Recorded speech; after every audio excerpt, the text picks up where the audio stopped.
A bombshell court filing in a case against convicted restaurant owner Brent Swadley. In recorded phone conversations from inside the county jail, he suggests he wants to call in some favors from Governor Stitt. Of course, this comes on the heels of controversy surrounding Stitt's involvement in getting a woman who nearly killed someone while driving drunk out of jail early. Stitt denied involvement in the Sarah Polston case. News 4's Spencer Humphrey has more on Brent Swadley's recorded jailhouse conversations.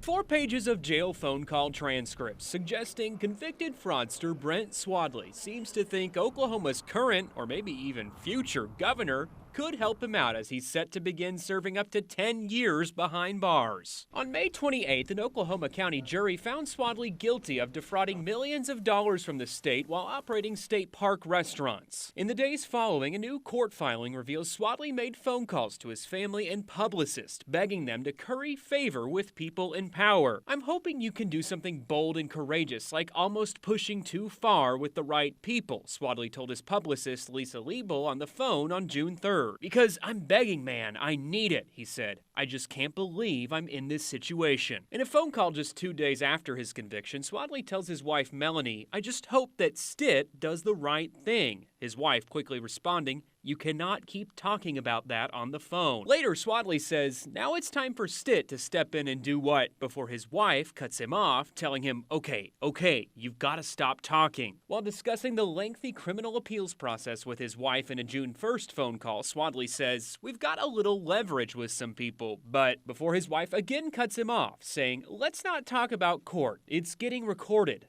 Later in the call, Swadley tells her, "I'm hoping you've got someone that feels somewhat responsible for this and wants to help." His wife says, "Right, yeah, working on that." Swadley also recorded saying, "If someone made up a good enough offer to buy us out, I'd move us all to Jamaica." In the June 3rd call, Swadley suggests reaching out to Senator James Lankford, saying, "We both have worked together a bunch," but then saying, I've worked with Stitt more than any of them." Liebel responding, "We are not going to talk any politics and all that. Just please know we are working fervently on everything for you. Absolutely everything." Swadley later telling Liebel, "Go to the extreme and don't be afraid of the consequences." We reached out to Governor Stitt's office. A spokesperson denied Stitt has met with Swadley or any members of his team, also telling us in a statement, "The governor cannot unilaterally pardon anyone. All pardon requests must go through the Pardon and Parole Board and meet additional requirements." Stitt is not the only politician Swadley mentioned. In a call on May 29th, just 1 day after his conviction, his wife mentions President Trump had just endorsed Mike Mazzei for Oklahoma governor. "Wow, awesome," Swadley responds. "So that's good," his wife says, before adding, "And then we are working on some things behind the scenes, so I don't want to talk about it on the phone." "I know," Swadley says. In a call a few minutes later, Swadley tells Liebel that she, his wife, his son Colton, and someone named Brad have got a really good plan put together, before asking, what date will he actually assume office? Will it be in 26 or 27? In another June 3rd phone call, Swadley tells his wife, "There's 2 people in the way of me getting fair justice," and his wife finishes his sentence by saying, "I know. They're both running for office." In a May 31st phone call, Swadley suggests Liebel and his team have got something top secret going on. His son Keaton responds, "Oh, we do."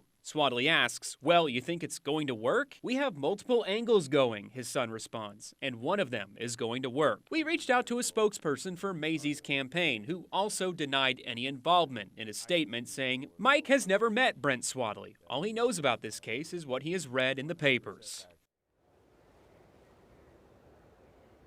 Last night, we talked with Swadley's publicist, Lisa Liebel. She told us the mention of a top secret effort that she and others were working on was related to their nationwide efforts to hire a highly renowned appellate attorney.